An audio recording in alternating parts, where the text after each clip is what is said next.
Hello friends, आज हम बात करेंगे इंपॉर्टेंट और यूजफुल टॉपिक के बारे में। आज हम बात करेंगे क्या हार्ट फेलियर की पेशेंट्स प्रेगनेंसी प्लान कर सकते हैं। फीमेल पेशेंट जिनको किसी भी प्रॉब्लम से हार्ट फेलियर हो गया हो, चाहे हार्ट अटैक से रिलेटेड हुआ हो, वाल्व का प्रॉब्लम हो, जन्म से कोई प्रॉब्लम हो, तो वैसे पेशेंट में प्रेगनेंसी प्लान करना चाहिए कि नहीं, किस स्टेज में करना चाहिए, करने में क्या क्या चीज़ों का ध्यान रखने की ज़रूरत है जिससे कि प्रॉब्लम्स आने का चांस कुछ हद तक कम हो जाए, कार्डियोलॉजिस्ट से फ्रीक्वेंसी क्या होनी चाहिए फॉलोअप की, और किन पेशेंट्स में ज़्यादा रिस्क हो सकता है अगर आपको हार्ट फेलियर का प्रॉब्लम है। तो हमने valvular heart disease in pregnancy, hypertension in pregnancy और इस तरह के और अलग अलग टॉपिक्स किए हैं। आज स्पेसिफिकली सिर्फ हार्ट फेलियर वाले पेशेंट्स का प्रेगनेंसी में कब प्लान करना चाहिए कब नहीं, उस पर विशेष डिस्कशन करेंगे। टॉपिक पर जाने से पहले जो लोग हमारे चैनल पर नए हैं उन्हें रिक्वेस्ट करेंगे कि चैनल को सब्सक्राइब करें। ऐसा करने से चैनल को कंटिन्यू करने के लिए हमें मोटिवेशन और इंस्पिरेशन मिलती है। सबसे पहले अगर आपको हार्ट फेलियर है तो ये आपको डिसाइड करने की ज़रूरत है कि किस स्टेज का, कितने तरह का हार्ट फेलियर है। हार्ट फेलियर में स्टेज ए से स्टेज डी तक, यानी 1 से लेकर 4 तक हार्ट फेलियर का स्टेजेस होता है। 1 सबसे माइल्ड माना जाता है, 4 सबसे सीवियर माना जाता है। अलग अलग लोग को सिम्टम का भी स्टेटस अलग अलग होता है, कितना लेवल ऑफ प्रॉब्लम है, पंप फंक्शन कितना है, बहुत सारी चीज़ें उसमें होती है जिसको टेक्निकली कंसिडर करने की ज़रूरत है। ये चीज़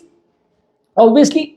पेशेंट के लेवल पर कर पाना इतना इजी नहीं है, इसलिए अगर किसी व्यक्ति को हार्ट फेलियर है तो सबसे पहले उसको अपने डॉक्टर के साथ डिस्कस करना ज़रूरी है, आपके कार्डियोलॉजिस्ट के साथ डिस्कस करना ज़रूरी है। उसके बाद ही आपको प्रेगनेंसी प्लान करना चाहिए, क्योंकि इसमें होता क्या है कि आप प्रेगनेंसी प्लान करके हार्ट फेलियर होने के 3-4 महीने के बाद या सडनली आप जो प्रेगनेंसी कंसीव कर चुके हो तो उसके बाद आप डॉक्टर के पास जाते हो तो ना उसको दवा प्लान करने का टाइम मिलता है, ना रिस्क प्रेडिक्ट करने का टाइम मिलता है, ना आपकी प्रेगनेंसी में क्या क्या चीज़ों को सावधानी रखने की ज़रूरत है वो डिस्कस करने का टाइम मिलता है, जो कि एक बड़ा प्रॉब्लम हो जाता है जब कभी आप प्रेगनेंसी प्लान करते हो। तो ऐसे लोगों को ध्यान रखने की ज़रूरत है कि प्रेगनेंसी प्लान करने से पहले अगर आप आपके कार्डियोलॉजिस्ट या आपके डॉक्टर या हेल्थ केयर प्रोवाइडर या फिजिशियन के साथ अगर आप मिलेंगे तो वो प्रॉब्लम्स को ज़्यादा एंटिसिपेट करके आपको बता पाएंगे कि क्या आपको प्रेगनेंसी करनी चाहिए कि नहीं, और करनी चाहिए तो क्या क्या चीज़ों का ध्यान रखने की ज़रूरत है वो आपको बेटर वे में डिस्कस करके बता पाएंगे।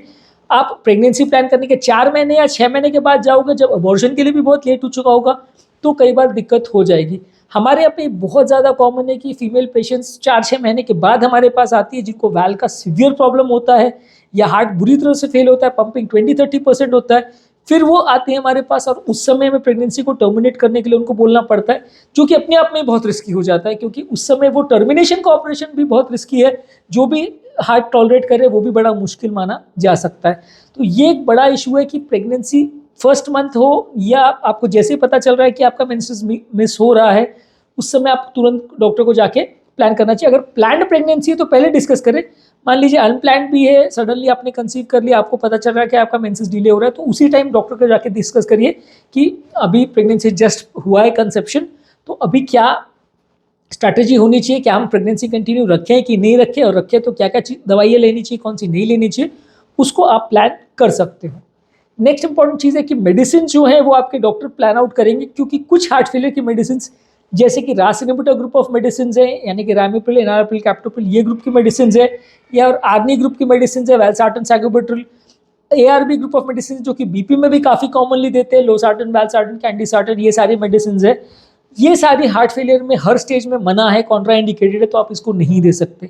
इसके अलावा SGLT2 इनहिबिटर्स का भी प्रेगनेंसी में सेफ्टी डॉक्यूमेंटेड नहीं है। एल्डेक्टॉन या स्पाइनोलेक्टॉन का भी प्रेगनेंसी में सेफ्टी डॉक्यूमेंटेड नहीं है। बीटा ब्लॉकर्स में भी खाली कार्डियो सिलेक्टिव बीटा ब्लॉकर्स का थोड़ा बहुत सेफ्टी प्रेगनेंसी में डॉक्यूमेंटेड है। तो कौन सी दवा आप प्रेगनेंसी में ले सकते हो, कौन सी नहीं, पेशाब बढ़ाने वाली दवा भी देखिए ज़्यादा डोज में नहीं ले सकते, नहीं तो बच्चे का ब्लड सप्लाई कॉम्प्रोमाइज़ हो जाएगा। तो आप ले सकते हो कि नहीं और कौन सी दवा ले सकते हो वो आपको डॉक्टर के साथ डिस्कस करना ज़रूरी है, क्योंकि आप अनप्लान्ड वे में अगर प्रेगनेंसी करते हो और कुछ भी दवा कंटिन्यू रहती है तो ये बच्चे पर नुकसान कर सकती है, बच्चे का हार्ट, किडनी, ये सब डैमेज हो सकता है, और जब आपको पता चलेगा कि ऐसा कुछ हो चुका है तब बहुत लेट हो जाता है और उसके बाद बच्चा ज़िंदगी भर परेशान होता रहता है। तो कोई भी दवा आप ले रहे हो प्रेगनेंसी के दौरान उसको प्रॉपरली प्लान करके लीजिए। आइडियली तो हम ये मान के चलते हैं, गोल्डन प्रिंसिपल ये रहता है कि जितनी मेडिसिन कम दे सको उतना कम रखो, जितना ज़्यादा आप मेडिसिन दोगे उतना ज़्यादा आपको प्रॉब्लम होगी। तो प्रेगनेंसी प्लान करने से पहले आपको सबसे इंपॉर्टेंट रूल जो ध्यान रखने की ज़रूरत है कि मिनिमम मेडिकेशन पर पेशेंट को कर दीजिए। एज अ डॉक्टर आपको ये ध्यान रखने की ज़रूरत है, और पेशेंट को भी डॉक्टर के साथ ये डिस्कस करने की ज़रूरत है, जितना पॉसिबल हो मेडिसिन कम हो तो ज़्यादा अच्छा है। जितना ज़्यादा मेडिसिन होगी उतना साइड इफेक्ट्स, रिएक्शन का चांस ज़्यादा होगा। और जितना हद तक पॉसिबल हो अगर आप सिर्फ बीटा ब्लॉकर पर मेंटेन करो तो ज़्यादा अच्छा है पेशेंट को। अगर आप बाकी सारी मेडिसिन भी अगर पेशेंट ले रहा है या डॉक्टर उसको प्रिस्क्राइब कर रहा है तो फिर उसका रिस्क को डिस्कस करके मैनेज करना ज़्यादा ज़रूरी है। नेक्स्ट इंपॉर्टेंट टिप है कि कोमॉर्बिड कंडीशन है, जैसे किसी को बीपी है, शुगर है, कोलेस्ट्रॉल का प्रॉब्लम है, थायराइड का प्रॉब्लम है, जिसके साथ हार्ट फेलियर काफ़ी बार एक एडिशनल बैगेज में या पैकेज में आता है, तो उनको डिस्कस करना जरूरी है कि शुगर है तो क्या लेना है, बीपी है तो क्या लेना है, थायराइड है तो क्या लेना है, किस डोज पे लेना है, अगर किसी को वाल्व का प्रॉब्लम है तो क्या लेना है, खून पतला करने की दवा चल रही है तो वो कैसे लेनी है, किस डोज पे लेनी है। खासकर जिन लोग को पहले से वाल्व का रिप्लेसमेंट हो चुका है उनको एंटीकोएगुलेशन के लिए क्या करना है वो एक अलग टॉपिक है, वो एक सेपरेट वीडियो में हमने अपने चैनल पे डिस्कस किया है, एंटीकोएगुलेशन इश्यूज इन प्रेगनेंसी। वो आज उसके डिटेल में नहीं जाएंगे, पर ये चीज़ें भी आपको डिस्कस करने की ज़रूरत है, क्योंकि ज़्यादा डोज में ब्लड थिनर्स ले लिया तो ब्लीडिंग का प्रॉब्लम हो जाएगा, और अगर डोज नहीं लिया, कम लिया, तो पाँव में क्लॉटिंग, हार्ट में क्लॉटिंग, वाल्व में क्लॉटिंग, सब जगह प्रॉब्लम्स चालू हो जाएंगी। तो वो सब चीज़ों को भी डॉक्टर के साथ डिस्कस करना ज़रूरी है, कौन सी मेडिसिन चल रही है, यानी प्रेगनेंसी के साथ हार्ट फेलियर के साथ जो कोमॉर्बिड बीमारियां हैं जो एसोसिएटेड है उनका भी ध्यान रखना है। कॉन्ट्रासेप्शन को भी कंसिडर करना है। मान लीजिए आपका हार्ट फेलियर इतना ज़्यादा सीवियर है कि आप चल फिर नहीं पा रहे हैं,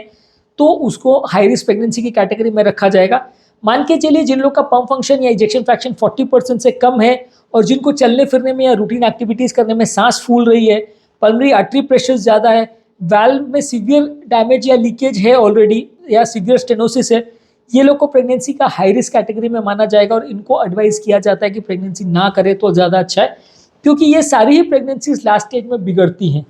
इसमें होता यह है कि जब बच्चे का साइज जैसे जैसे बढ़ते जाता है तो फिर धीरे धीरे करके वो बॉडी पर वेट लोड बढ़ने लगता है, यानी कि हार्ट को और ज़्यादा ब्लड पंप करना पड़ता है, माँ के लिए भी और बच्चे की दोनों की रिक्वायरमेंट को पूरी करने के लिए ब्लड पंप करना पड़ता है, जो कि हार्ट उस स्टेज में नहीं कर पाता है, जिसकी वजह से हार्ट डायलेट होता है तो लीकेज बढ़ते हैं, हार्ट डायलेट होता है, ज़्यादा ब्लड फोर्स होता है तो स्टेनोसिस वाले वाल्व की रिकग्निटेशन वाले लेजन दोनों ही बिगड़ने लगते हैं, वाल्व के ग्रेडियंट्स बिगड़ने लगते हैं, हार्ट फेलियर बिगड़ने लगता है, और पेशेंट को कंडीशन इतनी कई बार खराब भी हो जाती है कि माँ और बच्चे दोनों की जान को खतरा हो जाता है, दोनों की मृत्यु भी हो सकती है। तो इसीलिए कोई भी अगर सीवियर आपको वाल्व का प्रॉब्लम है, जहाँ प्रेगनेंसी में चांसेस है कि प्रॉब्लम हो सकती है, वह प्रेगनेंसी को टर्मिनेट कर सकते हैं, इस बात पर आपको विशेष ध्यान देना है। और खासकर 5वें महीने जब बच्चा 20 से 25 हफ्ते का हो, उससे पहले इसको प्लान करना है। एक बार 20-25 हफ्ते का बच्चा हो गया या आपका 5वां-6वां महीना कंप्लीट हो गया, फिर प्रेगनेंसी को टर्मिनेट करना भी बहुत मुश्किल हो जाएगा, और फिर प्रेगनेंसी को टर्मिनेट करने जाएंगे भी तो भी जान का खतरा होगा, माँ और बच्चे दोनों के जान का खतरा होगा। ऑब्वियसली बच्चे को टर्मिनेट कर रहे हो तो बच्चे के लिए आप उतना बॉदर्ड नहीं हो, लेकिन माँ के जान के लिए एटलीस्ट डेफिनेटली खतरा हो जाएगा। तो आपको वो बहुत ज़्यादा ध्यान रखने की ज़रूरत है कि प्रेगनेंसी को टर्मिनेट करना भी है तो डिसीजन पहले 2-3-4 महीने के अंदर ही हो जाए तो बेस्ट है, जितना लेट करेंगे उतना प्रॉब्लम होगी। नेक्स्ट है प्रेगनेंसी के दौरान हार्ट फंक्शन को प्रॉपर्ली मॉनिटर करिए, हार्ट कैसा चल रहा है। हर स्टेज ऑफ प्रेगनेंसी में एटलीस्ट 3 बार पेशेंट का इको होना चाहिए, इसमें हार्ट कैसा प्रेगनेंसी को टॉलरेट कर रहा है वो आपको देख सकते हैं। हार्ट फेलियर बढ़ तो नहीं रहा है, वाल्व डायलेशन बढ़ तो नहीं रहा है, कोई और नई पैथोलॉजी या प्रॉब्लम तो नहीं चालू होगी, क्योंकि कई बार प्रेगनेंसी के दौरान ऑटो इम्यून पैथोलॉजी की वजह से हार्ट और ज़्यादा फेल भी हो सकता है, पेरिपार्टियम कार्डियोमायोपैथी जिसको बोलते हैं। तो पहले से जिनको हार्ट फेलियर है उनको अगर ऐसा हो गया, उनको ऑब्वियसली रिस्क पहले से ज़्यादा ही होता है, अगर उनको ऐसा हो गया तो फिर जान बचाना बहुत मुश्किल पड़ सकता है, आपको बहुत परेशानी हो सकती है। तो अगर वैसा प्रॉब्लम आपको दिख रहा है तो बार बार उसको स्क्रीनिंग करने की ज़रूरत है। माँ का हार्ट रेट, माँ का ब्लड प्रेशर, माँ का डायबिटीज़ का सिचुएशन, कितना ओवरऑल सैचुरेशन रह रहा है, कैसा स्टेमिना रह रहा है, और इको, ईसीजी, ये सारी चीज़ें आपको हर स्टेज ऑफ प्रेगनेंसी में करना ज़रूरी है, जिससे कि आपको कंपेरेटिवली थोड़ा नॉलेज रहेगा कि कंडीशन बिगड़ तो नहीं रही, और अगर बिगड़ रही है तो उस हिसाब से आप करेक्टिव मेजर्स पहले से ले सकते हो, तो उससे आपको फ़ायदा मिलेगा, कंडीशन बिगड़ने से पहले आप उसे कंट्रोल कर पाएंगे। नेक्स्ट इंपॉर्टेंट टिप है फ्लूइड बैलेंस प्रॉपर्ली मेंटेन करिए। सीवियर हार्ट फेलियर के पेशेंट्स को हम फ्लूइड रेस्ट्रिक्शन बोलते हैं, पर उतना फ्लूइड रेस्ट्रिक्शन अगर आपने हार्ट प्रेगनेंसी के दौरान किया तो बच्चा और माँ दोनों डिहाइड्रेट हो जाएंगे, एमनियोटिक फ्लूइड का वॉल्यूम कम हो जाएगा, जिससे बच्चे को खतरा हो सकता है, फीटल डिस्ट्रेस हो सकता है। तो कितना पानी मेंटेन करना है उसको आप प्रॉपर्ली मेंटेन करिए। इनफैक्ट थोड़ा ज़्यादा ही पानी ले तो बुरा नहीं है, लेकिन कंपैरेटिवली आपको हार्ट फेलियर का भी ध्यान रखना पड़ेगा। अगर सीवियर हार्ट फेलियर है तो बहुत कैलकुलेटेड वे में पानी रखना पड़ेगा। मे बी नॉर्मल से आप थोड़ा ज़्यादा बढ़ा सकते हैं। नॉर्मल अगर सीवियर हार्ट फेलियर में हम 1 लीटर रिस्ट्रिक्टेड रखते हैं कि चाय कॉफ़ी जूस से मिला के दिन भर में 1 लीटर पे रखना है, तो आप इसमें थोड़ा बढ़ा सकते हैं, 1 के बजाय 1.5 लीटर पर जा सकते हैं। थोड़ा सा उसको बेटर वे में मैनेज करेंगे तो ज़्यादा अच्छा रहेगा। नेक्स्ट है कि अगर प्रेगनेंसी का किस तरह से आपको प्लान करना है डिलीवरी, उसको प्रॉपरली कंसिडर करिए। आपको डिलीवरी किस हॉस्पिटल में करनी है, वहाँ फैसिलिटी कार्डियक रिलेटेड है कि नहीं, आईसीयू प्रॉपर है कि नहीं, डिलीवरी कौन कर रहा है, उसने इस तरह के किसने केसेस हैंडल किए, वो सब चीज़ों को आपको प्रॉपर ध्यान रखने की ज़रूरत है। खराब केसेस या सीवियर हार्ट फेलियर के केसेस में आप गाँव में दाई माँ के द्वारा या अनट्रेंड हॉस्पिटल्स में अनकेयरिंग जगह पे फैसिलिटी कुछ नहीं है, वहाँ पे डिलीवरी मत कराइए, क्योंकि वहाँ माँ और बच्चे दोनों की मृत्यु का चांस बहुत बढ़ जाएगा। अगर खराब केस है जहाँ प्रेगनेंसी हार्ट फेलियर वाले मदर में की जा रही है, जहाँ पहले से जान का खतरा है, तो वैसी डिलीवरी आपको प्रॉपर सेंटर में जहाँ सारी फैसिलिटीज हार्ट रिलेटेड अवेलेबल है वहाँ पे ही करें तो ज़्यादा सेफ रहेगा। थोड़ा ऑब्वियसली कॉस्ट तो बढ़ जाएगा, उसमें कोई डाउट नहीं है, लेकिन आपकी सेफ्टी के लिए अच्छा है। अगर आप अफोर्ड कर सके तो अच्छा है, नहीं तो सरकारी हॉस्पिटल्स वगैरह जहाँ मल्टीपल सारे डिपार्टमेंट्स अवेलेबल है वहाँ पे कर सकते हैं, तो आपको कम कॉस्ट में या फ्री के चार्ज में भी आपको अच्छी सर्विसेज मिल जाएंगी। पर लोकल लेवल के हॉस्पिटल्स में या लोकल प्रैक्टिशनर या दाई वगैरह के पास वैसी डिलीवरी मत कराइए जो हाई रिस्क केसेस है, वहाँ मृत्यु का चांस बहुत बढ़ जाएगा, कुछ भी कॉम्प्लिकेशन होगा तो मैनेज नहीं हो पाएगा। तो आपको अगर हाई रिस्क डिलीवरी है तो आपको हाई सेंटर में जहाँ सारी फैसिलिटी हो वहीं पे करना चाहिए। नेक्स्ट इंपॉर्टेंट इशू है कि डिलीवरी के बाद कैसा मैनेज करना है, पोस्टमार्टम मैनेजमेंट क्या करना है, माँ और बच्चे का कैसे ध्यान रखना है, उसको भी आपको ध्यान रखना जरूरी है। क्योंकि कई बार क्या होता है कि आपने उसको प्रॉपरली ध्यान दिया नहीं है और बच्चा बहुत कमजोर पैदा होता है, उसको ध्यान करना मुश्किल हो जाता है, और कई बार माँ की कंडीशन बिगड़ जाती है तो वो मैनेज करना और मुश्किल हो जाता है। माँ की फेलियर में चली गई या उसको एम्बोलिज्म हो गया, वो पल्मोडिमा में चली गई, तो उसको संभालना मुश्किल हो जाता है। तो पोस्टमार्टम डिलीवरी के इमीडिएट बाद कैसे मैनेज करना है, उस समय इको की क्या फ्रीक्वेंसी रहेगी, उस समय बच्चा को कौन देखेगा, माँ को कौन देखेगा, माँ का केयर कैसा होगा, यदि माँ की कंडीशन बिगड़ गई तो कौन संभालेगा,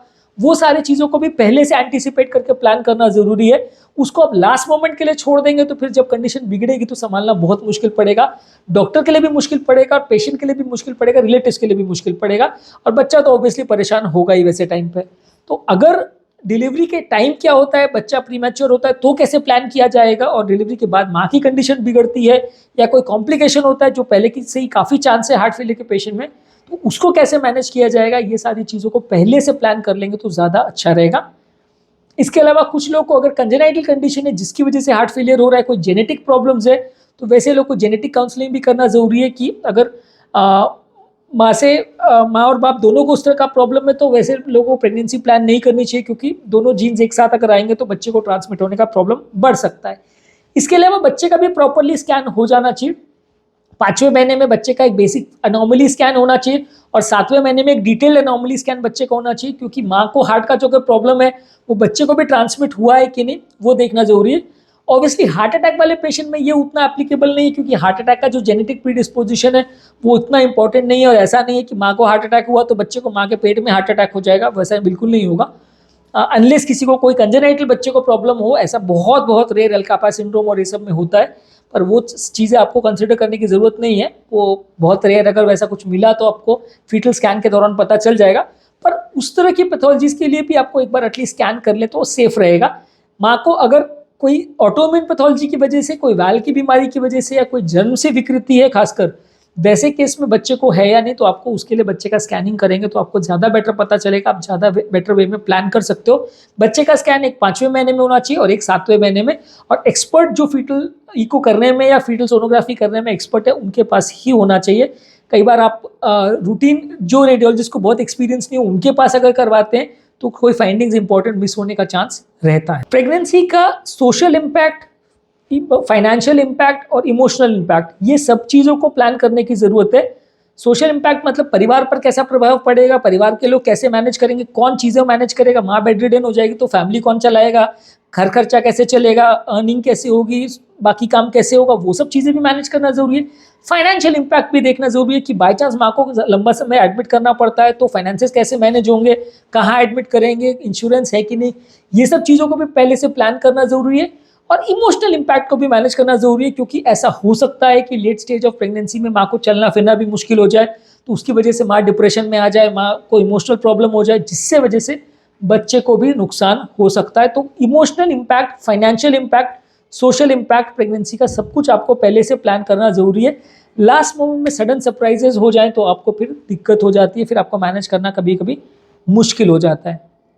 नेक्स्ट है कि प्रेगनेंसी का टाइमिंग को भी प्लान करना जरूरी है। अगर रीसेंट हार्ट फेलियर हुआ है, रीसेंट हार्ट अटैक हुआ है, रीसेंट कोई प्रॉब्लम हुआ है, तो उसमें पेशेंट स्टेबल हो तब तक आपको प्रेगनेंसी प्लान नहीं करनी चाहिए। आपको पेशेंट को स्टेबल होने देना चाहिए। जब पेशेंट की स्टैमिना अच्छी है, चलने फिरने में सांस वगैरह नहीं फूल रहा है, तब आपको प्लान करना चाहिए। एक सिंपल टेस्ट आप कर सकते हैं कि आप प्रेगनेंसी के लिए सूटेबल है कि नहीं। उसके लिए आप माँ का ट्रेडमिल टेस्ट करके देख सकते हैं कि वो प्रेगनेंसी मेंटेन कर सकती है कि नहीं। अगर वो ट्रेडमिल में अच्छा एफर्ट टॉलरेंस मेंटेन कर सकती है और 8 से 10 मिनट तक ट्रेडमिल पे चल सकती है, 8 से 10 मिनट्स हम कैलकुलेट करते हैं, अगर उतना अच्छा एफर्ट टॉलरेंस है तो फिर वो मोस्टली प्रेगनेंसी टॉलरेट कर लेगी और दिक्कत नहीं आएगी। अगर एफर्ट टॉलरेंस 5 या 6 मिनट से कम है तो फिर दिक्कत आने का चांस बहुत ज़्यादा बढ़ जाएगा। तो ये एक ऑब्जेक्टिव या एक प्लानिंग का एक सिंपल तरीका है जिससे आप जज कर सकते हो कि माँ प्रेगनेंसी टॉलरेट कर सकती है कि नहीं। प्लान करने से भी पहले प्रॉपर कार्डियोलॉजिस्ट से काउंसलिंग, इको, प्रेगनेंसी के इश्यूज डिस्कस करना, दवाइयों के इश्यूज डिस्कस करना और ये जेनेटिक काउंसलिंग करना और एक ट्रेडमिल टेस्ट कर ले तो ज़्यादा अच्छा है। नहीं तो अगर ट्रेडमिल अवेलेबल नहीं है तो सीढ़ी चढ़ा के देख लीजिए 4-5 बार सीढ़ी चढ़ पा रही है कि नहीं। अगर प्रॉपरली उनका स्टैमिना अच्छा है, चलने फिरने में कोई सांस नहीं फूल रही है, सीढ़ी वीढ़ी चढ़ने में कोई सांस नहीं फूल रही है, तो फिर बेहिचक होकर प्रेगनेंसी प्लान कर सकते हैं। और मान लीजिए एक सीढ़ी चढ़ने में भी सांस फूल रही है या 200-400 मीटर चलने में भी सांस फूल रही है, तो फिर वैसे लोग को प्रेगनेंसी प्लान नहीं करना चाहिए, क्योंकि ज़्यादातर चांस है कि प्रेगनेंसी का जब स्ट्रेस आएगा तो वो टॉलरेट नहीं कर पाएंगे। नेक्स्ट है कि कोलैबोरेटिव केयर होना चाहिए जिसमें फिजिशियन, गायनेकोलॉजिस्ट, कार्डियोलॉजिस्ट सब लोग साथ में इन्वॉल्व होना चाहिए। इसमें अगर आप ऐसे हॉस्पिटल में दिखाओगे जहाँ सिर्फ कार्डियो का फैसिलिटी है, कि सिर्फ गायनी का फैसिलिटी है, कि सिर्फ फिजिशियन अवेलेबल है, तो थोड़ा मुश्किल होगा। अगर वैसे हॉस्पिटल में भी दिखा रहे हो तो भी चलेगा, लेकिन एटलीस्ट बाकी लोग इन्वॉल्व रहने चाहिए, क्योंकि उसमें ऐसा नहीं होना चाहिए कि आप सिर्फ एक ही स्पेशलिस्ट को दिखा रहे हो या एक ही बंदे को जिसको एक्सपीरियंस नहीं है उसके साथ आप डील कर रहे हो। हाई रिस्क केस है जहाँ हार्ट फेलियर बहुत ज़्यादा है, वहाँ कार्डियोलॉजिस्ट भी इन्वॉल्व होना चाहिए, फिजिशियन भी इन्वॉल्व होना चाहिए, खासकर अगर कोमॉर्बिड कंडीशन है तो वो भी इन्वॉल्व होना चाहिए। और सबको रेगुलर बेस पे दिखाते रहिए, भले सेम हॉस्पिटल में ना भी हो, अलग अलग हॉस्पिटल में भी हो, लेकिन सब इन्वॉल्व होने चाहिए। सब रेगुलर बेसिस पे माँ और बच्चे दोनों का असेसमेंट करते रहना चाहिए, तो ज़्यादा अच्छा रिजल्ट आएगा। अगर आप कोलैबोरेटिव केयर नहीं करोगे जिसमें माँ का इन्वॉल्वमेंट, फादर का इन्वॉल्वमेंट, फैमिली का इन्वॉल्वमेंट और सारे अलग अलग तरह के डॉक्टर्स का इन्वॉल्वमेंट एक साथ नहीं होगा, तो रिजल्ट्स उतने अच्छे नहीं आएंगे। इसके अलावा मेडिसिन का भी प्रॉपरली आपको ध्यान रखने की जरूरत है, किस डोज पे मेडिसिन ले रहे हैं, मेडिसिन से बीपी का पर इफेक्ट क्या हो रहा है, शुगर पे क्या इफेक्ट हो रहा है, पल्स पे क्या इफेक्ट हो रहा है, बच्चे पर क्या इफेक्ट हो रहा है, वो सारी चीज़ों को भी रेगुलर बेस पे मॉनिटरिंग करते रहना जरूरी है। अगर आप ध्यान नहीं रखोगे तो प्रॉब्लम्स होने का चांस बढ़ जाएगा। प्रॉपर लाइफस्टाइल मॉडिफिकेशन करने का भी जरूरी है, उसमें माँ को और बच्चे को प्रॉपर डाइट मिलना चाहिए। माँ को प्रॉपर बैलेंस डाइट लेना चाहिए, यानी फल सब्जी और प्रॉपर अमाउंट में कार्बोहाइड्रेट और इसेंशियल हेल्दी फैट्स ये तरह ज़्यादा लीजिए। बहुत ज़्यादा फैट खा के वजन बहुत बढ़ा लीजिए, नहीं तो हार्ट फेलियर और वर्सन हो जाएगा।